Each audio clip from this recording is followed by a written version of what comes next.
Well, good afternoon, everybody, or good morning, or good evening, depending where you are. Welcome to this webcast, Practicalities in Delivering World-Class Finance, between Consider and the Hackett Group. It's all about optimizing finance processes without costly structural change. You've seen the invitation.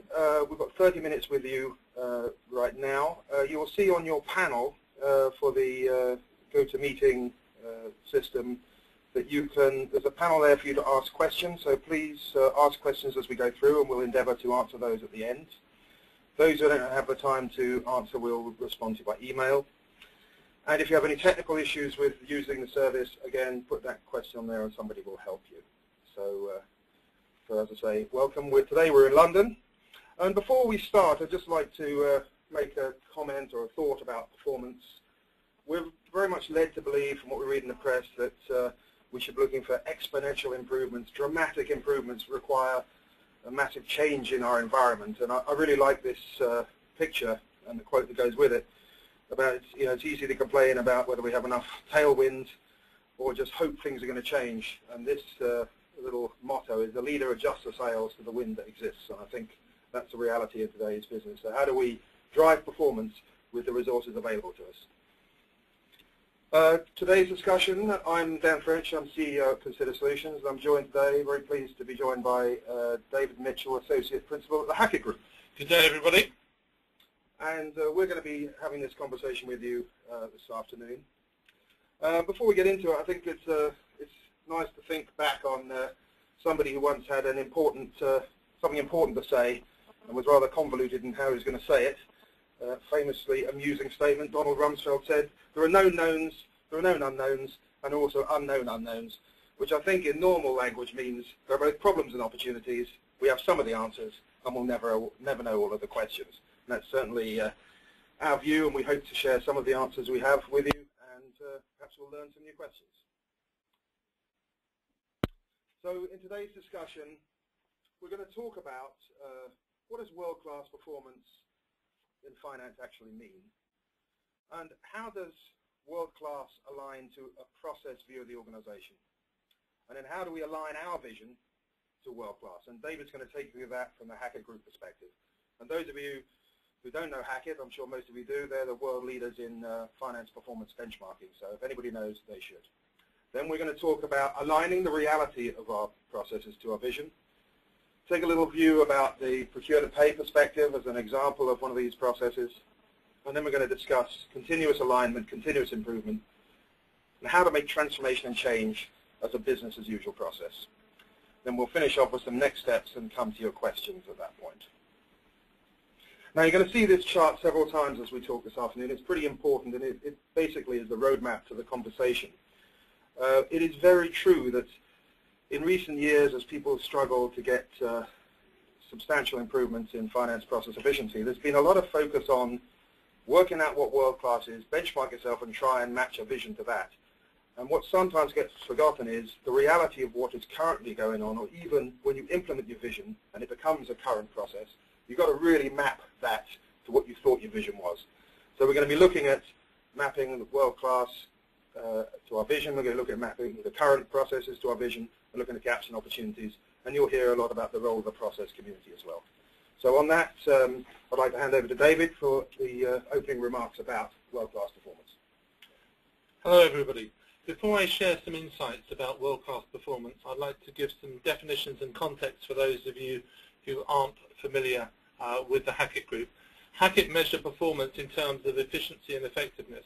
I'm going to be comparing world-class performance with what we call peer group. So world-class performance is the top quartile in both efficiency and effectiveness, and the peer group is the whole of our database. So I'm going to be showing you some insights and some information comparing those two. Our research is based on around about 5,000 benchmarks, around about 20,000 metrics, etc. I'm going to be sharing some high-level themes of some aspects of our research. Those of you who are Hackett Advisory members have full access to our portal and advisors. But I'm going to start off talking around a top-level metric, the cost of finance as a percentage of revenue. And there you can see in blue the world-class, and in green, the peer group. And what the data shows is that the cost of finance over the last 2 decades has decreased quite steadily in terms of world-class performance. But the gap between world-class and peer has increased over the last 10 years. World-class has continued to reduce cost, whereas peer increased. There were two different events in the last 10 years which we're all familiar with, Sarbanes-Oxley and the finance crisis. World-class responded better to unpredictable change. But why did that happen? What did they actually do differently? The slide shows the transformation initiatives that organizations are planning. And as you can see, one of the key areas, and the one we're going to be focusing in on, is process design and process ownership. Hackett takes a process view of the world, and we have a detailed taxonomy which explains how finance processes are broken down, and we're able to link best practices to performance metrics, and we're going to be sharing some insights around that with you.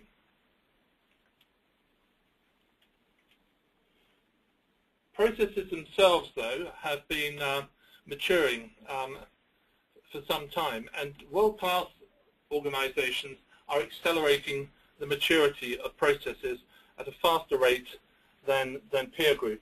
The diagram shows the life cycle, if you like, of a process over time.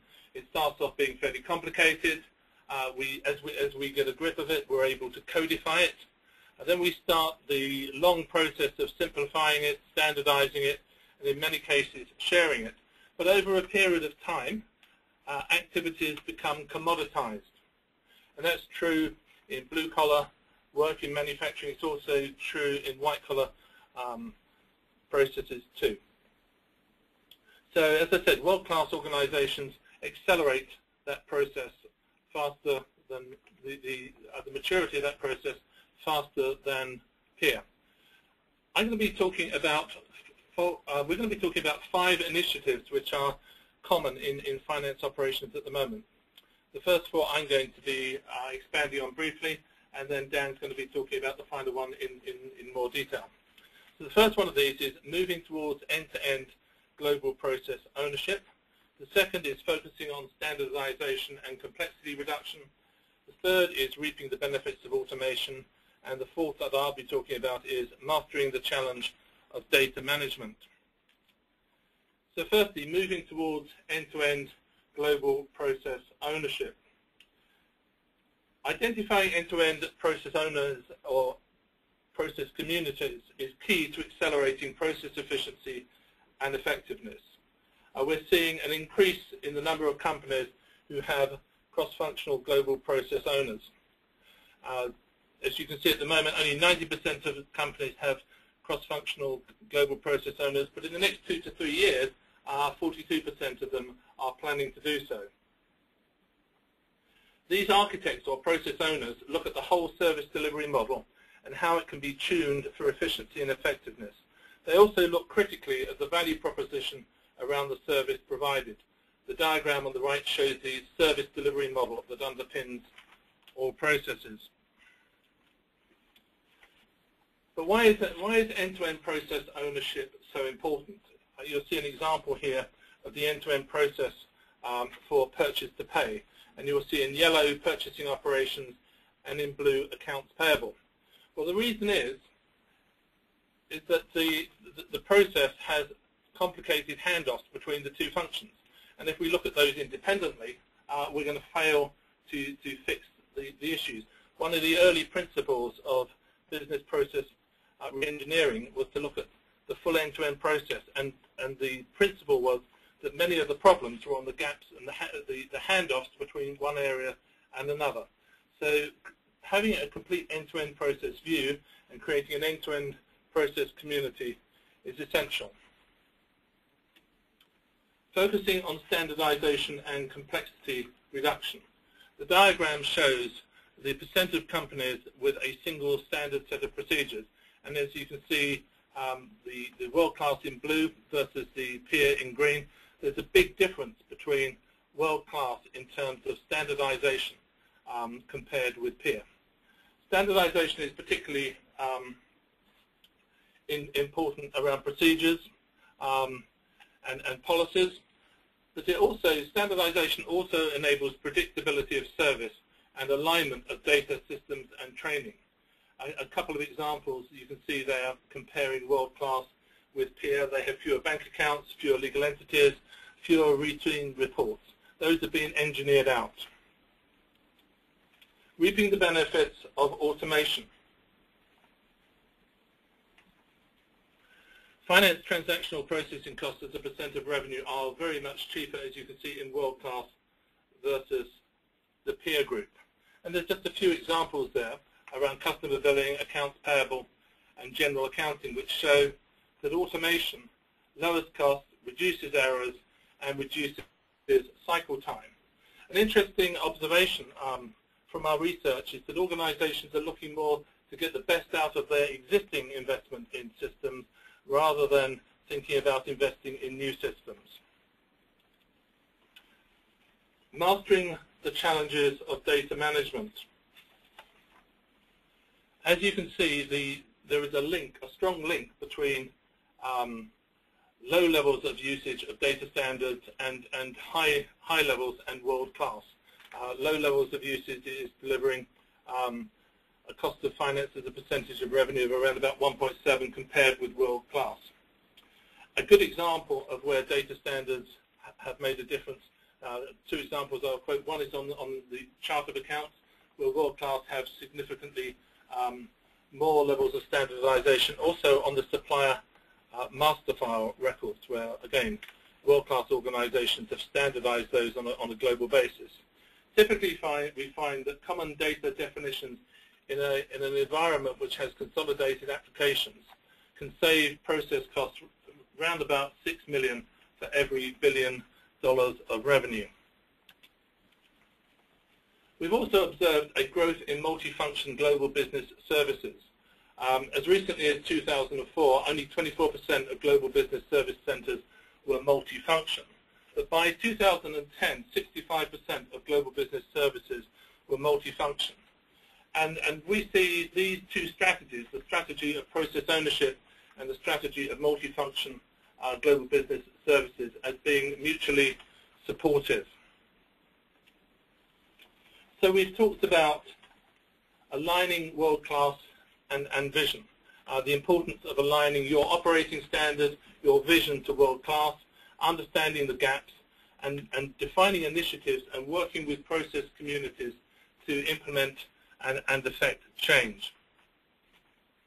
Hackett works with organizations providing benchmarks, providing access to our advisory, as well as providing transformation support. But there's one thing to build design and build a world-class finance function. But what you have built and implemented is not always what is happening in reality. Thanks, David. That's a very, very good introduction to benchmarking world-class performance, and we've seen some very, very good statistics and benchmarks we can all strive to there. Come back to this chart. So David's talked a lot about how do we map ourselves to world-class, how do we align ourselves, what does good look like, do we want to be in the upper quartile or do we want to be a fast follower? This is a very critical piece. But the second piece of our discussion is how do I make sure my current process, what I implement, actually is aligned with my vision? And so we're going to talk a little bit about that. We're going to talk about how we assess gaps and opportunities and drive change and improvement. So first, a little image, really. This is really highlighting expectation versus reality. Now, in all business processes, we have a little struggle with this expectation versus reality, or vision versus reality, as we just talked about.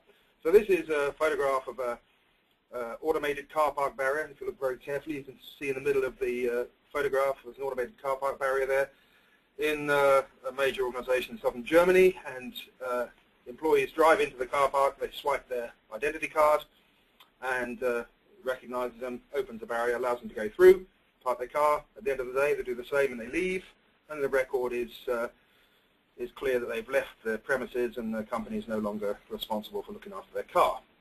And every 3 months, somebody comes along and they check that control system, that standard of expectation, the barrier, and they check it and they prove that, yes, it works 100% of the time, and it only ever opens when somebody swipes a valid ID card, and every time a valid ID card has been swiped, it's opened effectively, so they sign it off and everybody's happy. But in the beginning of winter, we start to see some of the unanticipated consequences, and that's the tire tracks in the snow. And although it's a light-hearted observation, this is absolutely what goes on in all our business processes. Whenever we make a change to business process or change to procedures, there is a law of unanticipated consequences, and we like to hope that behavior and practice will tend towards what we expect over time. But the reality is these unanticipated consequences go on for years sometimes without being identified. So it's important for us to think about that as we try and look at reality in our process and mapping it to our vision. So let's make it a bit closer to home. If we think about the whole purchase to pay process, accounts payable, we all know that we have standardized mechanisms to ensure we get what we expect, three-way match, for example. So we can configure our ERP to make sure we can only post a goods receipt if we have a purchase order for the appropriate material types. But here's an example which happens an awful lot in all our organizations. Some delivery occurs, or an invoice turns up on your desk or in your email inbox, and no purchase order exists. And we need a purchase order because we can't process it without that. So then you have to go through the process of getting somebody to create the PO, get that approved. So that gets done, and then you can create the goods receipt or the invoice acceptance against the purchase order. So the system, where we're trying to control standardization, the system is perfectly happy, everything's happened in the right sequence, and we are led to believe that everything's working fine. But of course the process is completely out of phase, and it's not working the way we expect. So there's a kind of practical example of expectation versus reality, and this is happening all over our finance processes. So what we need to do is think about finding and understanding those exceptions. Pretty much the way manufacturing did with Six Sigma, and this kind of thinking is coming into finance processes and general process thinking these days. We all know what should happen. We all have the picture of what should happen. We have it laid out. Have it laid out in our systems. Have it laid out in our training. But what we need to know is what actually does happen and where is there a difference.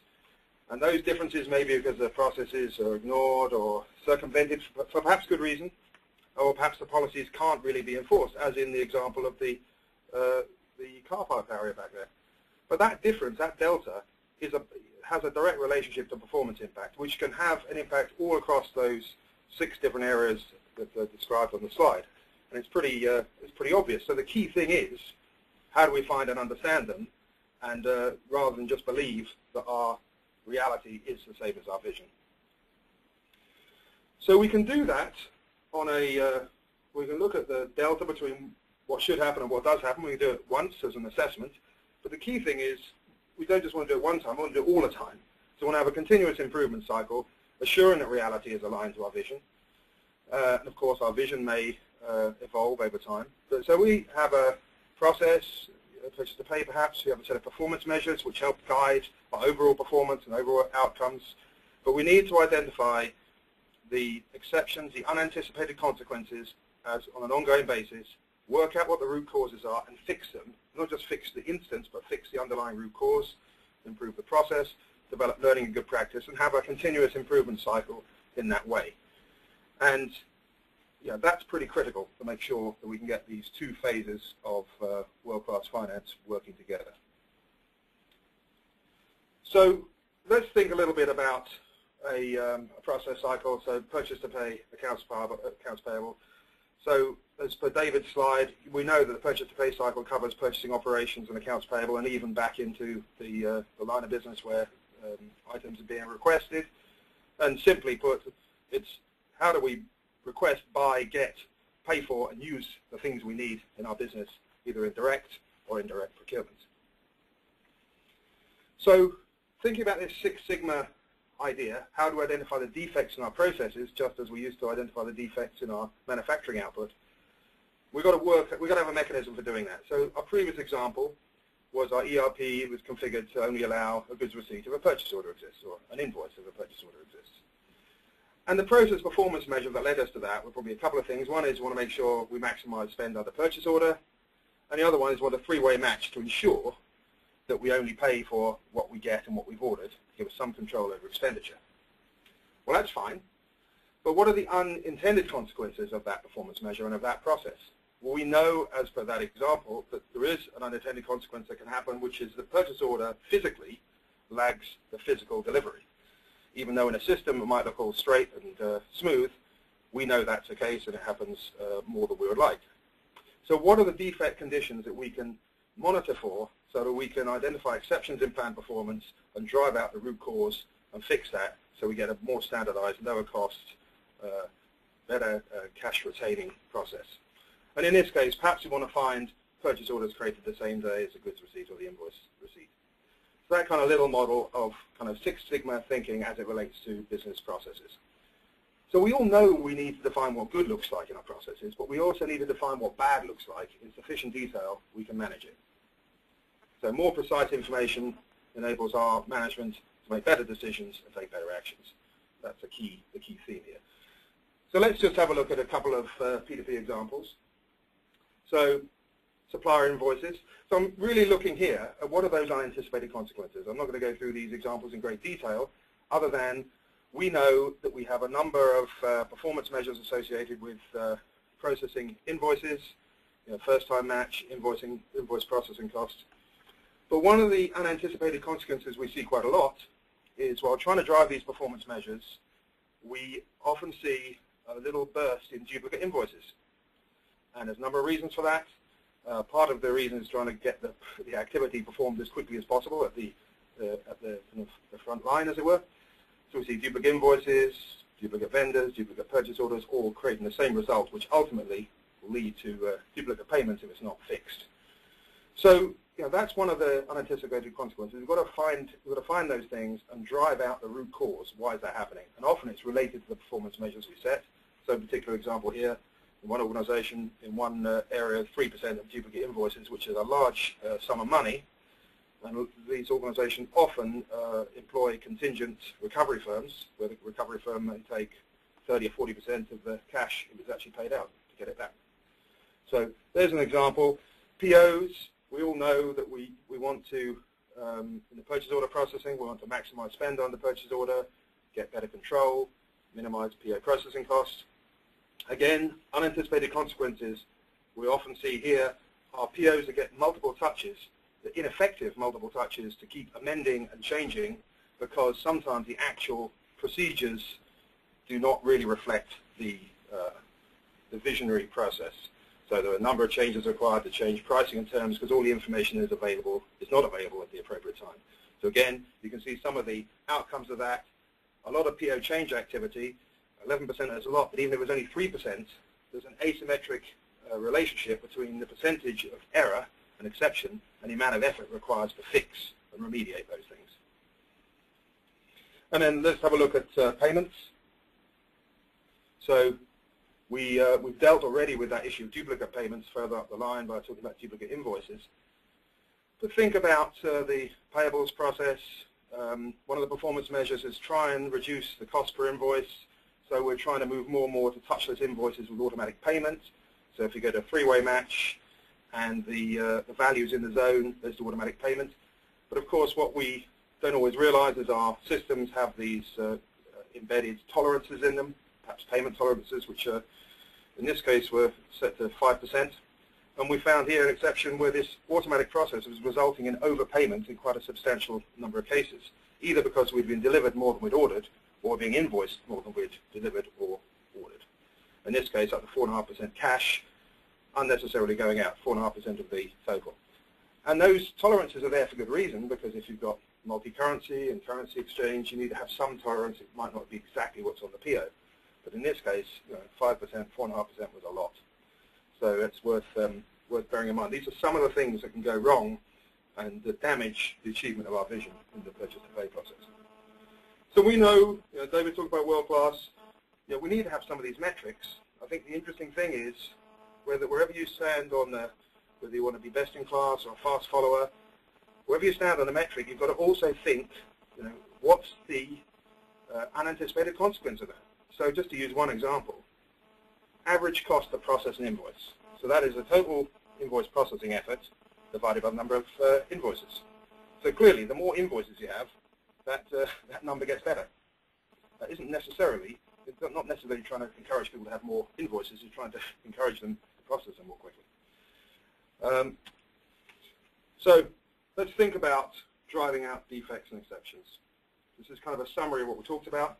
We're going to look at our processes, controls, and performance measures. We've got to define what can go wrong.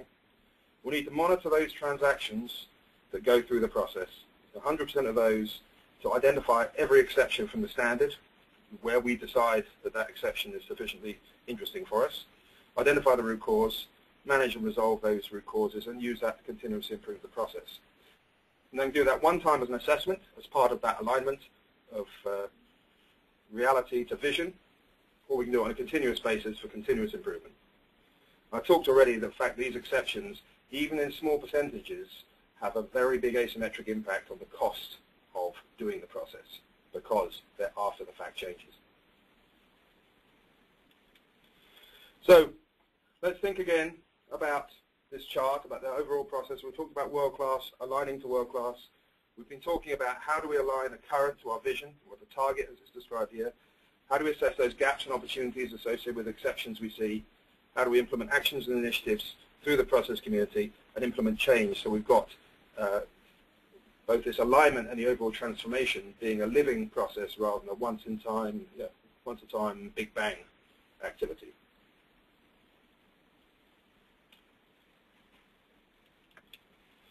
So, coming back to our good friend, Donald, and the known knowns and the known unknowns and the unknown unknowns, we know some known knowns. We know what world-class performance is. We know we can measure it, and we know what the benchmarks are. We know there are known unknowns, so the exceptions and the unanticipated consequences, and we've got to turn those into known knowns. And then unknown unknowns, well, we'll never know what they are, but hopefully some new questions come out of this discussion, and new questions come up all the time to help us have a better insight into all this. So some of the insights and next steps for you to think about. Clearly, David talked about aligning vision to world-class. It's a critically important task. Even if you don't want to be at the top, even if you want to be a fast follower, you've got to know what it is you're measuring yourself against. Benchmarking, best practices, closing the gap, and that's what Hackett or world-class is doing. Then aligning the reality to the vision, so assessing those exceptions and the unanticipated consequences, working out what's going on, getting to the root cause, and closing the gap. And that's where consider come into the game. And then transformation and change is business as usual, turning that into an ongoing process and integrating those initiatives as we go forward. So that's a summary. You have been entering some questions. I'm just going to look at those now on the other computer. If you have other questions you haven't asked yet, by all means send an email to myself or David, or look at our respective websites. Let me just see what we have here. Hold on a second. What we got? Right. Okay, we've got a couple of minutes. So this one is, what are the typical roles involved in applying best practices and exception monitoring? David, do you want to have a few words on that? Yes, I mean, I think this happens at two levels. At the granular level, very much the process owner and the process community will be wanting to compare the current vision to world class, and also to be identifying the gaps between what's really happening and what they thought they had. At the more senior level, we see this kind of information being useful for the head of finance operations. Yeah, David, that's really good news. That reflects our experience as well. It'd be rather worrying if it didn't. Yeah, we certainly see the global process owner being the key architect in this activity, except perhaps for those organizations that have yet to implement global process ownership, a senior finance leader using this almost as a catalyst for that process change. But yeah, best practices, exception monitoring, both the vision and the reality in terms of process is their role.